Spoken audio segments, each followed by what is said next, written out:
2025 లేదా 26లో డిగ్రీ లేదా బీటెక్ చదివారా? సాఫ్ట్‌వేర్ జాబ్ కోసం ఎదురు చూస్తున్నారా? అయితే కోడ్ జ్ఞాన్ 100 డేస్ కోర్సులో చేరండి, జాబ్ సాధించండి.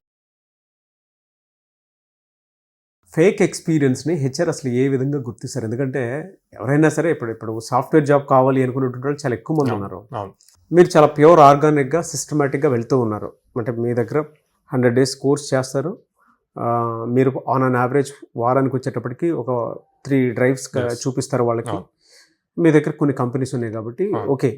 బట్ బయట కొన్ని ఇన్‌స్టిట్యూట్‌లో నేర్చుకొని కొంతమంది ఏం చేస్తూ ఉంటారంటే ఆ ఫేక్ ఎక్స్‌పీరియన్స్ పెట్టి వెళ్తూ ఉంటారు. అలాంటి వాళ్ళని హెచ్‌ఆర్ ఎలా, ఏ విధంగా ఐడెంటిఫై చేస్తారు ఇది ఫేక్ ఎక్స్‌పీరియన్స్ అని? సో బేసిక్గా అసలు ఫ్రెషర్స్కి ఫేక్ ఎక్స్పీరియన్స్ పెట్టాల్సిన అవసరం లేదండి.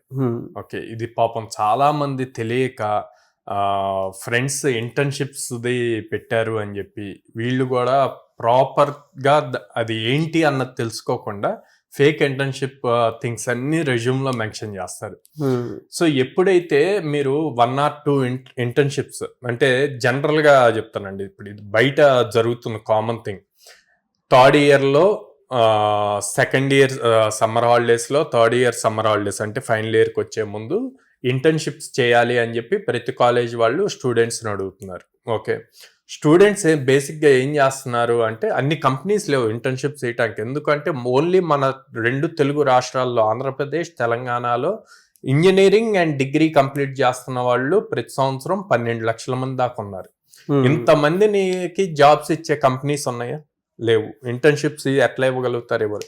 వీళ్ళందరూ ఏం చేస్తారు అంటే ఇన్స్టిట్యూట్స్కి వస్తున్నారు, సబ్జెక్ట్ ఏదో ఒకటి నేర్చుకుంటున్నారు, వాళ్ళకి 40 days 60 days ఇట్లాగా అని చెప్పి కరికులంలోనే ఉంటుంది, ఇన్ని డేస్లో కంప్లీట్ చేయాలి లేదా 100 hours ఇంటర్న్షిప్ చేయాలి ఇట్లా అని చెప్పి ఉంటుంది. నేర్చుకొని కోర్సు బదులు ఇంటర్న్షిప్ సర్టిఫికేట్ తీసుకుంటున్నారు. ఇలాగా తీసుకొని అది రెజ్యూమ్లో మెన్షన్ చేస్తున్నారు. అలా మెన్షన్ చేసినప్పుడు ఏమవుతుంది, ఇంటర్న్షిప్ అన్నది రియల్ టైంలో వర్క్ చేయటం అన్నమాట. సో ప్రాజెక్ట్ మీద వర్క్ చేయాలి, ఒక ఫ్రెషర్గా వెళ్ళి ఆ ప్రాజెక్ట్ మీద వర్క్ చేసి స్కిల్ గెయిన్ చేయాలి. అలా కాకుండా ఎప్పుడైతే ఇంటర్న్షిప్ మెన్షన్ చేసి మీరు ఇంటర్వ్యూకి వెళ్ళినప్పుడు ఇంటర్వ్యూయర్ ఇంటర్న్షిప్ చేశారు కదా అని చెప్పి వీళ్ళకి ఆల్రెడీ ఆ స్కిల్ మీద ఎక్స్పీరియన్స్ ఉంది అన్నది తెలుసుకొని ఎలా తెలుసుకుంటారు, మళ్ళీ మీరు మెన్షన్ చేసిన దాన్ని బేస్ చేసి ఇన్ డెప్త్ క్వశ్చన్స్ అడగటం స్టార్ట్ చేస్తారు స్కిల్ మీద. అంటే మన చేతులారా మనకు ఫ్రెషర్ ఎలిజిబిలిటీ ఉంది, 2 years ఫ్రెషర్ ఎలిజిబిలిటీ ఉంది, దాన్ని యూజ్ చేసుకోకుండా మనం ఈ సర్టిఫికేట్స్ పెట్టుకుంటే మనకి జాబ్ త్వరగా వస్తుంది అన్న పాయింట్లో ఉంటున్నారు. సర్టిఫికేట్స్ పెడితే జాబ్ త్వరగా రాదండి. స్కిల్ ఎంత ఉంది, ఆ స్కిల్ని ఇంటర్వ్యూలో మనం ఎలా పెర్ఫామ్ చేసాము, ఎలా ప్రూవ్ చేసుకున్నాము అన్న దాని మీద జాబ్ వస్తుంది. Internship certificates. Next course certifications ఉంటాయండి. అంటే ఎన్పిటెల్, కోర్సెరా, లేకపోతే జావా అయితే ఓసిజేపి ఇట్లాంటి సర్టిఫికేషన్స్ ఉంటాయి. స్టూడెంట్స్ ఇక్కడ ఈ పాయింట్లో ఏం చేస్తారు అంటే ఒకటి సింపుల్గా ఉన్న కోర్సెస్ వాళ్ళు కంప్లీట్ చేస్తారు, లేదా ఆన్లైన్లో కంప్లీట్ చేసే కోర్సెస్ సర్టిఫికేషన్స్కి కాపీ పేస్ట్ ఆన్సర్స్ చేస్తారు అనమాట. గూగుల్ నుంచి కాపీ చేసి పేస్ట్ చేసి ఆన్సర్స్తో కంప్లీట్ చేస్తారు. అది చాలా రాంగ్. లేదు, ఇంకొకటి అందరికీ తెలిసిన పాయింట్ ఓసిజేపి అంటే ఒరాకిల్ సర్టిఫైడ్ జావా ప్రొఫెషనల్ అని చెప్పి సర్టిఫికేషన్స్ ఉంటాయి, లేకపోతే ఏడబ్ల్యూఎస్ సర్టిఫికేషన్స్ ఉంటాయి. ఇవన్నీ కూడా హైదరాబాద్, బెంగళూరు ఇలాంటి ప్లేసెస్లో మనీ ఇస్తే వాళ్ళు రాసిస్తారనమాట. వాళ్ళు రాస్తే వీళ్ళ పేరు మీద సర్టిఫికేట్స్ వస్తాయి, అవి తీసుకొచ్చి వీళ్ళు కంప్లీట్ చేసినప్పుడు. ఇలా పెట్టడం వల్ల ఏమవుతుంది అంటే వాళ్ళంతటా వాళ్ళు ఆ ఇంటర్వ్యూని డిఫికల్టీ చేసుకుంటున్నారు అండ్ వాళ్ళకి ఆల్మోస్ట్ వచ్చిన ఆపర్చునిటీని వాళ్ళ చేతులారా స్పాయిల్ చేసుకుంటున్నారు. ఇక్కడ కావాల్సింది సర్టిఫికేషన్స్. ఓకే, ఎక్స్పీరియన్స్ వాళ్ళకి సర్టిఫికేషన్స్ కావాలి, లేదా కెరీర్ గ్యాప్ వచ్చినప్పుడు ప్రూవ్ చేసుకోవాలి నేను టాలెంటెడ్ అని, అప్పుడు సర్టిఫికేషన్స్ కావాలి. ఫ్రెషర్కి అవసరం లేదండి. ఓకే, రాంగ్ ప్రాపగాండా వెళ్తుంది. అరే నీకు సర్టిఫికేషన్ ఉంటే నీ రెజ్యూమ్ త్వరగా షార్ట్ లిస్ట్ అవుతుంది. ఓకే, సర్టిఫికేషన్ నువ్వు జెన్యున్గా చేస్తే ఫైన్, లేదు అంటే ఇట్లా ఫేక్ సర్టిఫికేట్స్ పెట్టారు అనుకోండి, రెజ్యూమ్ షార్ట్ లిస్ట్ అవుద్ది. షార్ట్ లిస్ట్ అయినప్పుడు ఇంటర్వ్యూవర్కి నీ మీద ఎక్స్పెక్టేషన్స్ పెరిగిపోతాయి, నువ్వు ఆల్రెడీ సర్టిఫికేషన్ చేసావు కదా అని. అప్పుడు అదే లెవెల్లో క్వశ్చన్స్ అడుగుతారు. మీరు చెప్పగలరా? సో చెప్పలేము. ఎందుకు చెప్పలేము? మనం రియల్గా చేయలేదు, రియల్గా ప్రిపేర్ అవ్వలేదు.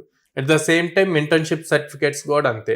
మనం రియల్గా ఒక ప్రాజెక్ట్ మీద వర్క్ చేయలేదు, ఇన్ డెప్త్ ప్రాజెక్ట్ గురించి క్వశ్చన్ అడిగితే మనం ఏమీ మాట్లాడలేము.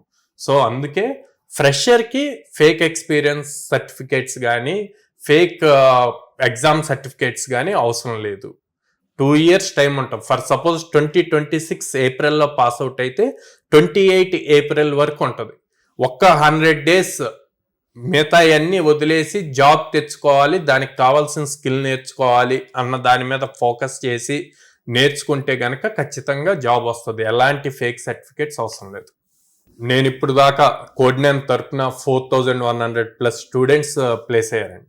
సో వాళ్ళ మీద ఉన్న ఎక్స్పీరియన్స్తో చెప్తున్నాను. ఒక ఫ్రెషర్కి రైట్ మెంటర్, రైట్ ఇన్స్టిట్యూట్ ఉంటే గనక వాళ్ళు ఫోకస్డ్గా హార్డ్ వర్క్ చేసి ఆ ఇన్స్టిట్యూట్ కానీ ఆ మెంటర్ కానీ ఏదైతే చెప్తారో అది యాస్టీస్ ఫాలో అయితే ఖచ్చితంగా వాళ్ళకి జాబ్ వస్తుంది. ఎలాంటి అదర్ థింగ్స్ అవసరం లేదు. చాలా మందికి ఆ గైడెన్స్ లేక, ఎందుకు మనకి ఇప్పుడు యూట్యూబ్ ఉంది, యూట్యూబ్లో ఫ్రీ కోర్సెస్ లేవా? ఉన్నాయి, అవి చూసైనా నేర్చుకోవచ్చు. కానీ ఏ టాపిక్ తర్వాత ఏది నేర్చుకోవాలి, ఏ టాపిక్ యూజ్ చేసి ఎలాంటి ప్రాజెక్ట్ చేయాలి అన్నది ఒక రైట్ మెంటరే గైడ్ చేయగలుగుతాడు. అది చాలా ఇంపార్టెంట్ ఫ్రెషర్. సార్, మిమ్మల్ని అప్రోచ్ అవ్వాలంటే ఒక పేరెంట్ అయినా సరే, స్టూడెంట్ అయినా సరే, మీ దగ్గరకు వస్తే మీరు ఇచ్చే బెనిఫిట్ ఏంటి? సో ప్రతి పేరెంట్ని, స్టూడెంట్ని ఫస్ట్ బ్రాంచ్కి విజిట్ చేయమంటాను, కౌన్సిలర్స్తో మాట్లాడమంటాను. మాట్లాడాక ఎగ్జిస్టింగ్ స్టూడెంట్స్తో మాట్లాడి డెసిషన్ తీసుకోమని చెప్తానండి. ఎందుకు అంటే మేము 100 days అప్స్కిల్ చేస్తాము.